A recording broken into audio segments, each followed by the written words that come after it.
What is your dream? Is it to visit a faraway place, be something great, see a wonder of the world, or achieve the impossible? Our dreams can inspire, connect, and transform. This is the story of a dream that no one thought would come true.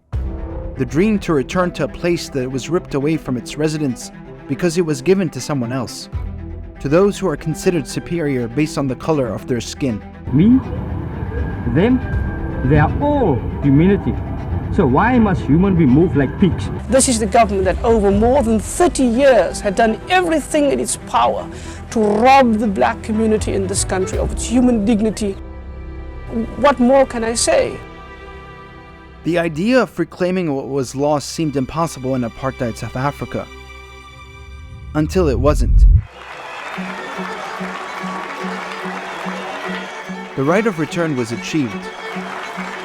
But what happens after the dream comes true? It's a continuation of the DNA of a master-servant idea of people. He crumbled it up, threw it in there, said, that goes in there, over my dead body, I'm not moving. Erasure is not just erasing what is, but what could have been. What could have been, exactly. This is the story of District 6. District 6 is a neighborhood located in the heart of Cape Town, South Africa. During the apartheid regime, it was declared a whites-only area, so all other residents were forcibly removed from their homes to townships outside the city, depending on the color of their skin. The neighborhood was then destroyed to make way for its new white residents. I was born and bred in District 6. I lived at number 183 Caledon Street. And I lived there for 27 years of my life until we were forcibly removed to another park of the Cape Flats. Tell me what life was like before the removal. What was District 6 like? The District 6 was a vibrant place. 60,000 people lived here. There's white, coloureds, Africans and Indians. It's supposed to be a slum area or a sort of a part of Cape Town, but really it was a world on its own. Most people knew each other, families had grown up, with each other. And we had fun. We had a lot of fun. We used to jump on the bus to catch a free ride. We used to take a piece of plank. There was no skateboards. We steal mom's candles and the soap. We waxed it underneath and right under the roof. I met Abu Bakr and Susan through the District 6 Museum in Cape Town, one of the institutions working on the restitution of the neighborhood. Restitution is the restoration of something lost or stolen to its proper owner. So they've learned art, they kind of share stories. So this for us is an important part of restitution. Restitution isn't an administrative thing of just getting your house You're reclaiming and coming back. They've got to reclaim it in multiple ways. Amazing. Because the idea that everybody who goes through oppression comes out the same is not true. People. This is Mandy. She works at the museum, and she took me around the neighborhood to understand the story of the place, both what it was and what it is now. And that story begins with forced removals. We recently launched a Patreon where you can get exclusive content, access to live sessions, and a bunch of other cool stuff. It is a great way to support our work as we tell these stories from around the world.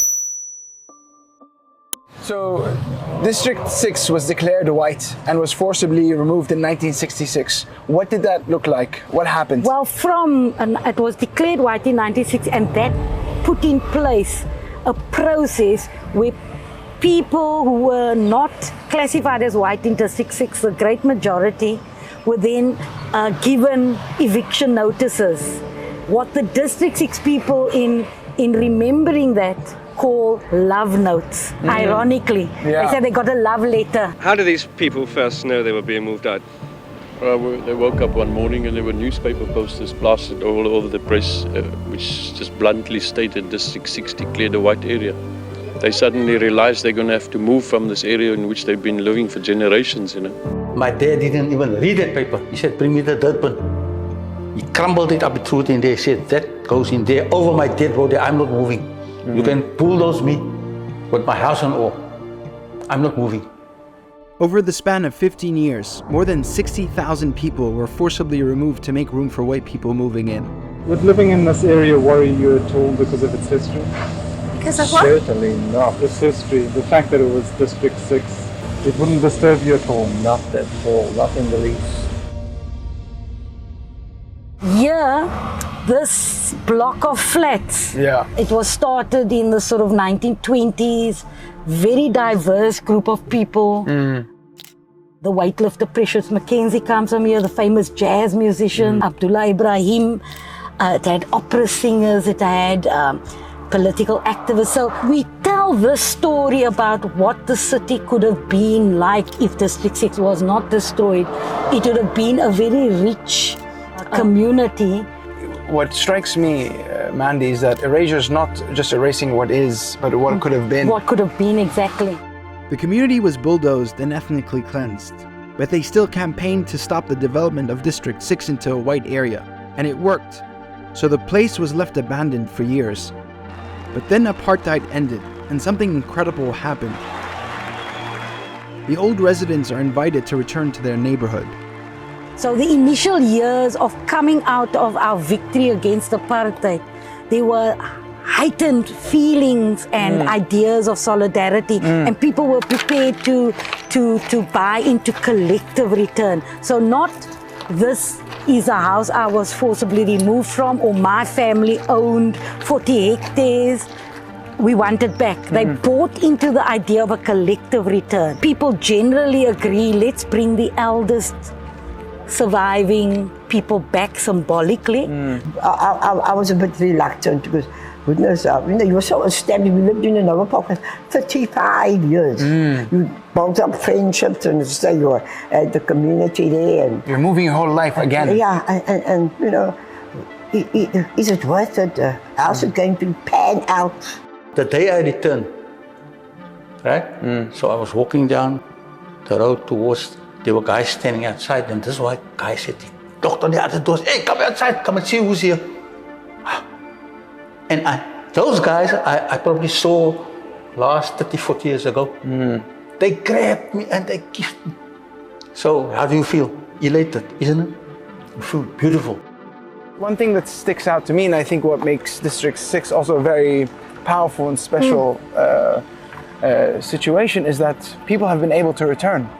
And as a Palestinian, this idea of return is something we dream about and we strive for. So what has that been in your experience? What has return looked like, and what have you seen? Look, return is a very complex issue. Politically, we have won the right to return. But the process has somehow coincided with the loss of solidarity. So we get our victory and for return at the time when gentrification is happening throughout the world, when privatization and speculation becomes the main driver of predatory capitalism. So that's when we get our liberation, and so that begins to influence how people see what the new South Africa must be. Keep in mind, District 6 is in a prime location in Cape Town. This makes it very lucrative for developers and is in high demand. They now face the forces of capitalism and gentrification, which are transforming the neighborhood entirely once again. There are famous images in our archive of people painting you are now in fairyland. Symbolically, what that meant was it became a symbol of resistance. Now they're replacing it with all these lovely apolitical, in some senses, images of how beautiful Cape Town is. They're trying to depoliticize, but also erase the story of the place. Mandy and I then went to see the part of District 6 that still had the rubble from the forced removals, untouched by the apartheid regime, the returnees, or the developers for decades. The story of this rubble encapsulates the complexity of restitution and return. Help me understand what this area used to look like and what it used to be. Yeah, so this is a section that runs almost the entire length of, or half the length of District 6, of the District 6 footprint. And there used to be rows and rows of cobbled streets. And what you're seeing now is based on a very recent clearance of what were the berms. So there were mounds of people's homes. There were mounds of the rubble of people's homes that grass had grown over a period of about 50 years. Right after the residents of District 6 won the right to come home, it became apparent that implementing that right would be a nightmare. Because in South Africa, while the white apartheid regime left power, they were still part of the new democracy in the country, and their ideology and presence was very much felt. The new government doesn't see it as a priority. The new provincial government contests it. So they take the national government to court, and also what is a political group for restitution called the Beneficiary Trust, which is a partner of the museum at the time. The provincial government takes that grouping to court to stop restitution. So this is a very important point. I think I learned today is that the national government might have been led by the ANC, the movement that led to the abolishment of apartheid and liberation, but the provincial government in Western Cape and Cape Town was essentially the same party. The old apartheid government. So they were fundamentally against any form of return and reclaiming of the land, which is, I think, something for us to think about what it is like to live in a democracy where everyone remains, the settler colonist remains, and that's part of the history of this place. And we made a commitment to work with that difficulty, but we didn't expect the loss of solidarity to happen that quickly, and we were a bit naive to believe that though everyone in the anti-apartheid movement would remain committed to the dream of the anti-apartheid movement.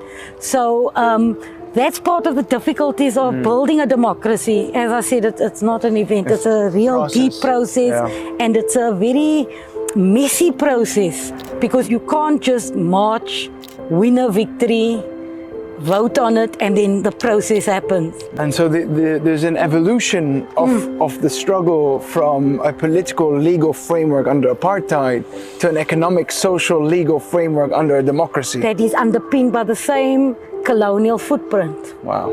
It's the same colonial footprint. It's a continuation of the DNA of a master-servant idea of people. Return is something that has been part of my consciousness since my earliest memories. There are almost 7 million Palestinians in exile that can't go home.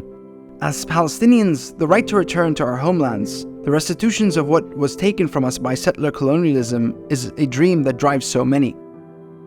Seeing people achieve their right to return inspires me to believe that our dreams can also come true. But District 6 also offers important lessons. Beyond winning the political right of return, what does return actually look like, and how is it implemented? What happens to the settlers that replaced the natives once they were forcibly displaced? How do you contend with the forces of capitalism and gentrification that will also challenge that right? There is a lot for us to think about as Palestinians as we fight for that right. Why was return important to you as an individual? I tell you now, most of our people, we believe we were part of that soil. We belong there.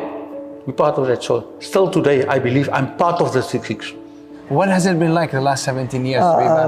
At first, it was, for me, to get used to the quiet. Because in a Nova Park, oh goodness, we had noise and all kinds of happenings, day and night. So coming here, it was quiet. I had to get used to the quiet. Now I'm used to the quiet. It's a blessing. It's a blessing. I must say, talking about a blessing. But my mother was 99 years and 3 months when she died. So she at least had 5 years back in a beloved District 6. Stay tuned and subscribe to Uncivilized Media.